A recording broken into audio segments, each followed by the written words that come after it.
Greetings, citizens from the rolling hills of the bluegrass. Quick little thing.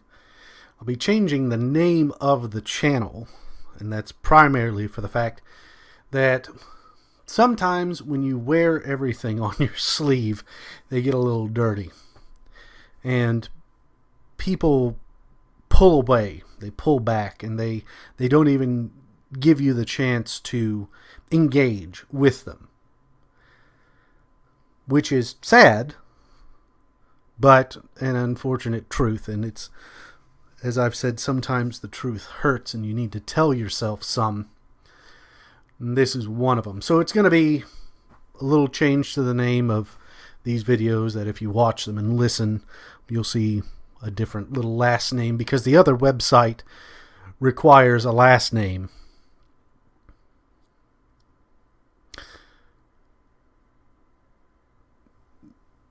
But the subject here is this, is that while memes and pills are good tools, you know, I love a good meme that really gets the point across in one image. You know, they're digital hieroglyphs or, you know, ideographs. In the same way with a pill, the idea of a white pill and a black pill and a blue pill. There's probably magenta and turquoise, and there's probably a whole bunch of pills that we don't even discuss, and someone has pilled, someone has packaged and sent it out there as something that you can digest and say, oh, well, I'm this and I'm that.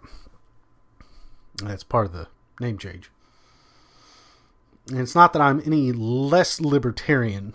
I may actually be going in the other direction and saying, forget it all.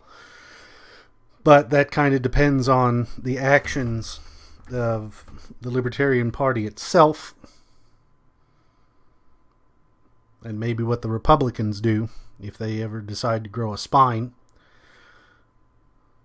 instead of just being, you know, mockingbirds for one another. But I doubt that. Because they're behind the eight ball. In the grand scheme of things, they are not in any real great position to do anything. And that's why what's in my bottle is a very small black pill that is hoping it never gets taken, that it stays in the bottle and goes past the expiration date and gets thrown in the trash. That's what I hope that black pill does. But there are moments, where I don't know if that's the truth, because I think so much of everything that has been going on. Okay, remember, I'm a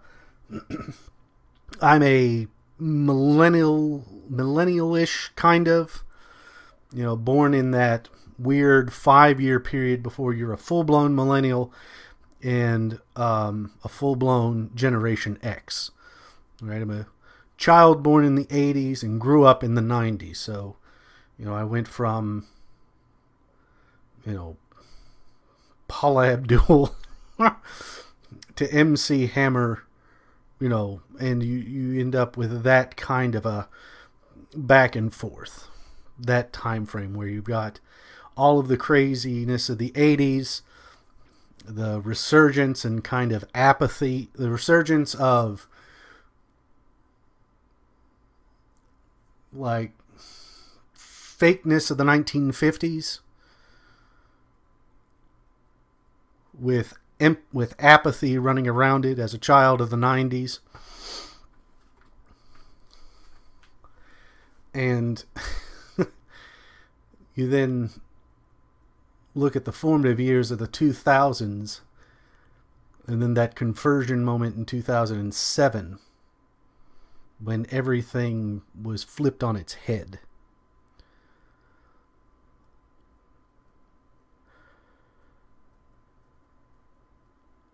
And you see that the Libertarian Party has made small gains here and there.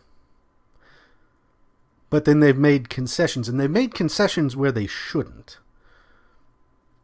primarily on the expansion of freedom, because you got to remember that one of the whole issues, if you believe in natural law, that there is a set of natural laws that exist, and that your rights come from your humanity, they've made concessions, little things here and there,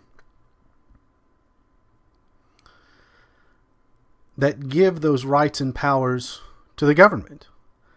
That your rights only come from the government, and that's the whole point, is that black people, Native Americans, Asians now, as we see everything going on and ramping up in the Asian community, the problem has always been not that they didn't have those rights, but those rights were not protected as they should have been for everybody else. All of those racist reasons that people used to excuse their humanity, their rights, it's just that. It's an excuse. And so this whole Black Lives Matter thing, this is where I think they're going so severely wrong. And now they're trying to wrap the Asians into the Black Lives Matter. Well, no, the problem is that you have these rights, and we need to recognize them. We don't need new laws. We just need the laws that are on the books to affect everybody. Pie in the sky, wishful thinking. Because that's not enough anymore. Because now the whole system has to be torn down. Has to be brought down and repackaged. Turned into something new. There was a kind of a point in my awakening in 2007 where I was riding with a friend in a car, and I made the statement that sometimes you have to gut the house in order to save the building. Now that's pretty radical right there. And by gut the house, what I meant was going back through and finding all the things that we had put in the house after the Constitution was written and ratified. And find out where we went wrong. And that was too much for that person. I was like, well, this kind of scares me. But that's what's going on right now. And that person that I was talking to was a person of the left. And I was saying that, and it made them scared. I've not seen that person in a very long time, but it makes me wonder what they would think now. And they were very radical. Would they be on board with all of this? It's a good question. Something to find an answer to. Because you've probably got people in your life that are radical. Of one shape or kind or another, whatever side, no side, all sides. There's someone who you used to talk to, used to have conversations with, who you considered a radical. And the question is, have you talked to them since all of this started in roughly 2011? Have you talked to them to find out where they stand today?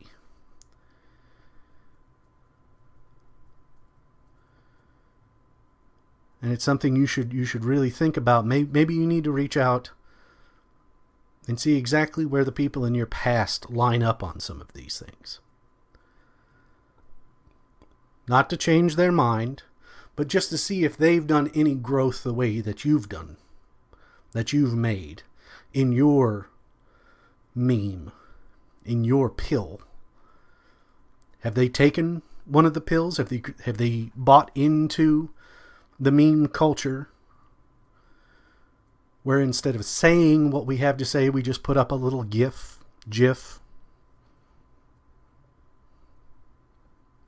put up a little still image with a, laughing face and some, witty quote underneath it.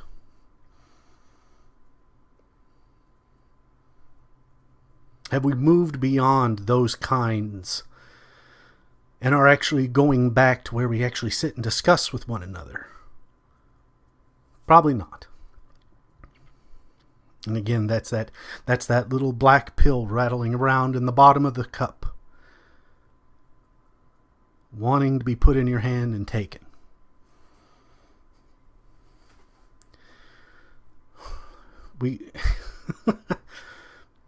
We've been caught unawares, even though the people that have been wanting these things have been yelling it out for decades. And the problem is, majority of people were so caught unawares that instead of being able to then slowly digest it, understand where the other side's coming from, it's a sledgehammer. And they're reacting in a way anyone would. They're getting out of the way. And that's the problem that we see right now, is that there are too many who are afraid.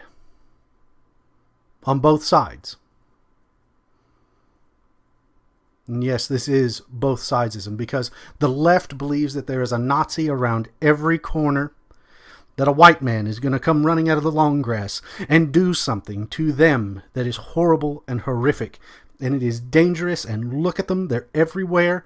They are so dangerous. And on the right, just flip the colors. Except there's only one color that's actually coming, and it's red. Not the red pill, but that one of the oldest enemies of freedom and liberty, tyranny. And though it may have changed its coat, put on a different symbol, marches a different way, maybe speaks with a different accent, it is the same thing over and over again. Tyranny. And they may say, oh, well, it's democracy and it's for the people and it's the things that we're going to do together is going to be great and wonderful, and we're going to raise all ships. But in the process, there are going to be people amongst them who are drilling holes in the bottom of the ship.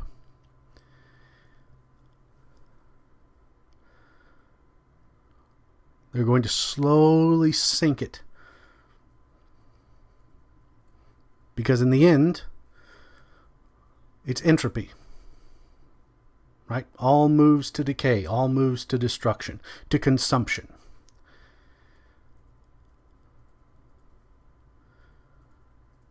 And that's why vigilance, which is another buzzword that'll set people off, I believe.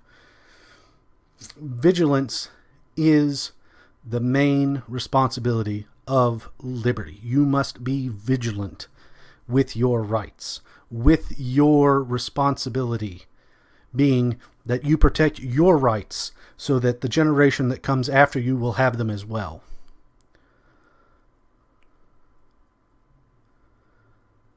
And we get sidetracked with the now. And in some degrees and reasons, that is on purpose. Fear the Muslim. Fear the right-wing Republican. Fear the Nazi. Fear this. Fear that. You hate to quote FDR, but of the few things that he did get right, that is one of them. The only thing we have to fear is fear itself. While he stoked fear with all of the World War propaganda that was created by Dr. Seuss. So it's cyclical. Again, are you living what you believe? And are you letting others live what they believe? But then do all of you believe in freedom? The ability to live that life that you want to. Because this is one of the things one of the many things so far in this, is that I can live my life and you can live your life. But if you won't leave me alone to live mine, then you're going to make me defend myself. And that can be in all of the myriad possible ways that I can. And that's the one thing with the left, that right now, they're going in a really, really dark direction. Is because if I want to live my life and you want to live yours, but you won't leave me alone, and I go somewhere else to live my life, the left's going to follow you. They're going to hound you.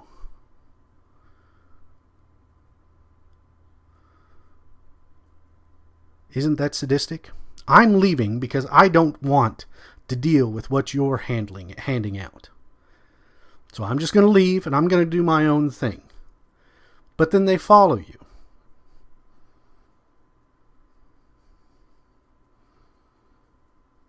Where do you go? Where do you go? That's again, you go back to the whole idea of the several states. If the people in California are doing things you don't agree with, if the government of California is infringing on your rights, you can move across the border to Arizona, or you can go even further and maybe land somewhere in the middle of the country, or go all the way to the East Coast. If Tennessee is doing something that you don't like, you can move to Florida. If they're not, then you can move to Texas, and you can go to North Dakota or Alaska even if you really want to get away.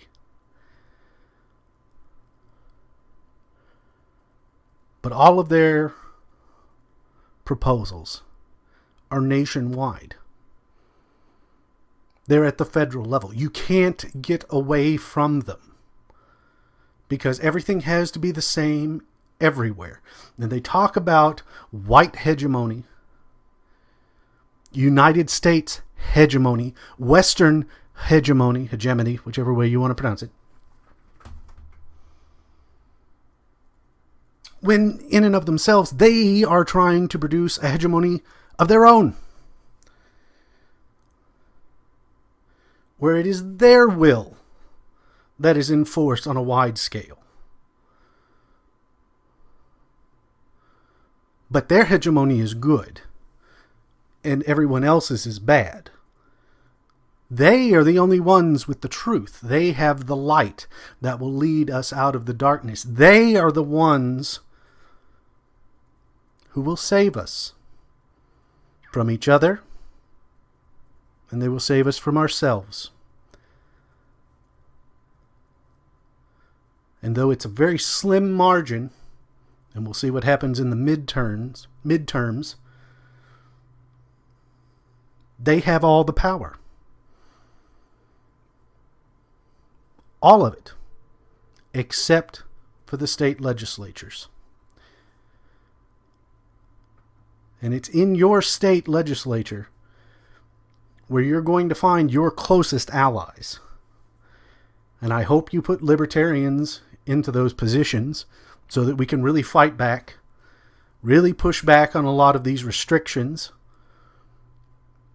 I hope you really give the idea that the Republicans are not going to really fight for you a long thought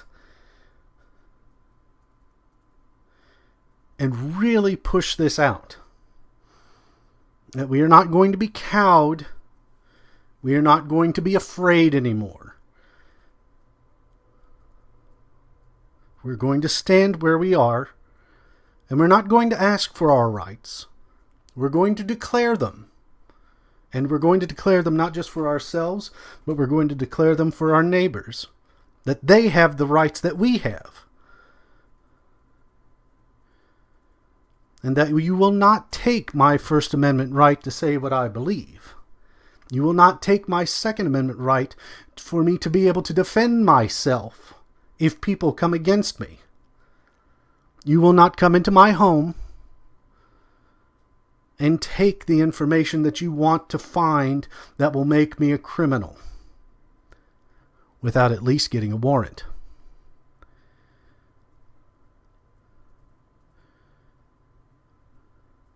That black pill is there, and I hope I never have to take it.